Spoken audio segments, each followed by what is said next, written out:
Hello दोस्तों, मैं आप सभी का स्वागत करता हूं आपके अपने यूट्यूब चैनल रेम्बो बाबा कंपटीशन में। तो हम पढ़ रहे हैं भारतीय नागरिक सुरक्षा संहिता 2023 यूपी एसआई के लिए। किसके लिए? यूपी एसआई के लिए। हमारा अध्याय कौन सा आज पढ़ने वाले हैं? 39, लास्ट अध्याय है, अध्याय 39। हम 38 अध्याय पढ़ चुके हैं और ये अंतिम अध्याय है जिसको आज और कल समाप्त कर रहे हैं 2 क्लास में। तो अध्याय कौन सा? 39। धारा क्लास कौन सी हमारी? क्लास 77वीं 78वीं क्लास में ये समाप्त हो जाएगी। तो ये सेकंड लास्ट है। कौन सी? ये सेकंड लास्ट क्लास है। तो ये किससे संबंधित है? ये संबंधित है प्रकीर्ण से। किससे? प्रकीर्ण से, जिसमें कुछ नियम अलग और कानून बताए गए हैं, कुछ अलग नियम कानून बताए गए हैं। तो चलिए उनको बिना किसी देरी के स्टार्ट करते हैं। धारा 520। धारा कौन सी? धारा 520। धारा 520 में क्या कहा गया है? धारा 520 कहती है कि उच्च न्यायालयों के समक्ष विचारण। किनके समक्ष? एससी हाई कोर्ट के समक्ष विचारण। तो इसका मतलब क्या है? इसका मतलब ये है कि जब किसी अपराध का विचारण किसके? उच्च न्यायालय के द्वारा किया जाता है। किसके द्वारा? जब किसी, मान लीजिए कोई मुकदमा है, उसकी सुनवाई कौन करने के लिए? हाई कोर्ट में होना है। उसकी कौन कर रहा है? हाई कोर्ट कर रहा है। और हाई कोर्ट किसके तहत कर रहा है? किसके तहत? जो धारा 447 है, तो इसके अधीन या क्या कर रहा है? किसी अन्य प्रकार से कर रहा है। क्या? किसी अन्य प्रकार से यदि हाई कोर्ट उस मामले की क्या कर रहा है? जांच कर रहा है। क्या कर रहा है? उस मामले की जांच कर रहा है या क्या कर रहा है? विचारण कर रहा है।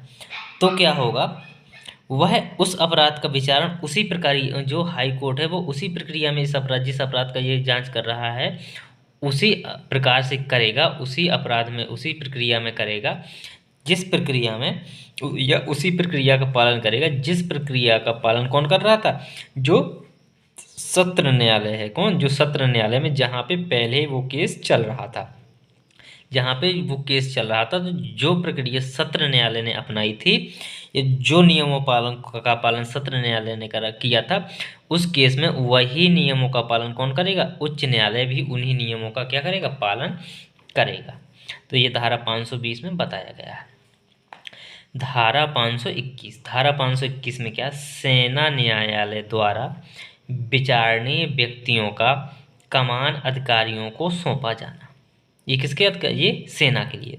तो सेना में कौन कौन से आते हैं? नौसेना, जल सेना, थल सेना, तीनों सेना आते हैं। तो इसमें क्या कहा है कि जो केंद्र सरकार है, क्या केंद्र सरकार की जो संहिता थी, जो इनके क्या संगठन है, उनके इनके क्या अलग से अधिनियम है। तो इनके कौन कौन सा? वायुसेना अधिनियम कौन सा?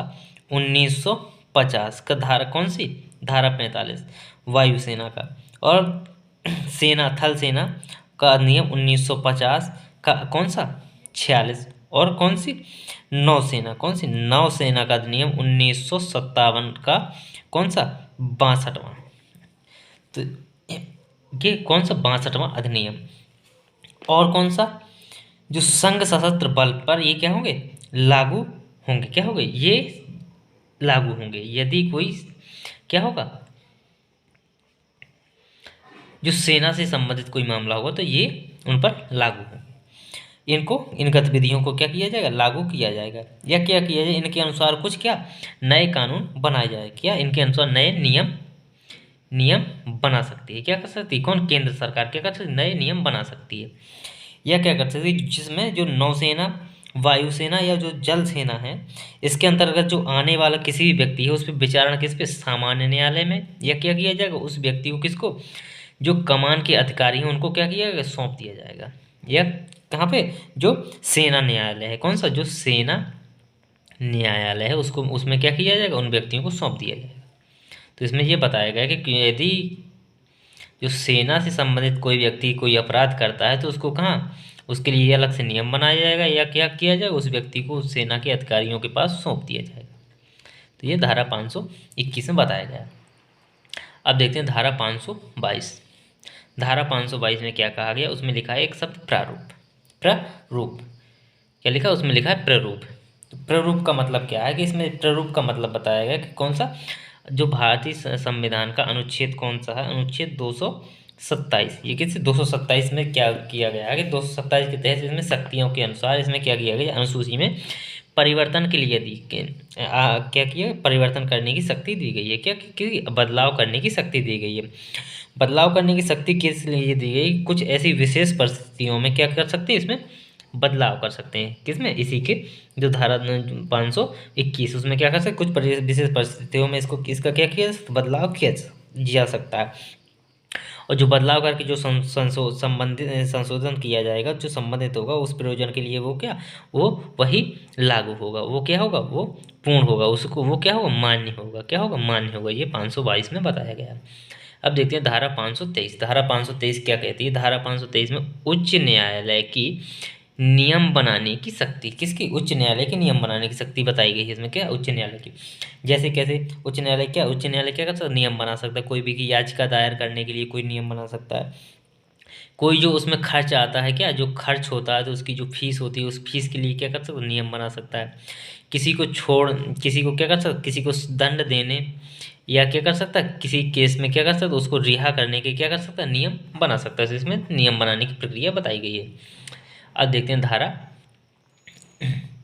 524। धारा कौन सी, धारा 524। धारा 524 में क्या कहा है, कतिपय मामलों में, किनमें, कुछ मामलों में कार्यपालक मजिस्ट्रेटों को सौंपे गए कृत्यों को परिवर्तित करने की शक्ति। इसमें क्या है कि कुछ दशाओं में क्या होता है, जो कार्यपालक मजिस्ट्रेट को जो कार्य सौंपे गए हैं उनमें क्या जो है, उनमें क्या परिवर्तन करने की उनकी शक्ति होती है। कब होती है कि यदि क्या उनके राज्य विधानमंडल या राज्य सरकार कहे, क्या करे, राज्य सरकार क्या करे, आदेश दे, क्या करे, राज्य सरकार की अनुज्ञा या राज्य सरकार के आदेश पर क्या कर सकते हैं।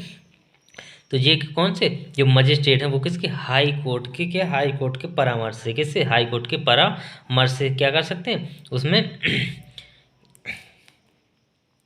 क्या कर सकते हैं, उस सौंपे गए कृत्यों को क्या परिवर्तित कर सकते हैं, क्या कर सकते हैं, उनमें परिवर्तन कर सकते हैं। किसके, हाई कोर्ट के आदेश से या हाई कोर्ट के परामर्श से कर सकते हैं। यदि कौन के, राज्य सरकार इनको क्या आदेश दे या राज्य सरकार इनसे क्या करे, अनुज्ञा करे, इनसे याचना करे, तो क्या किसके, हाई कोर्ट के हाई कोर्ट की परामर्श से क्या कर सकते हैं, ये इनको परिवर्तित कर सकते हैं। अब देखते हैं धारा 525। धारा 525 में क्या है कि वे मामले जिनमें न्यायाधीश या मजिस्ट्रेट व्यक्तिगत रूप से हितबद्ध है।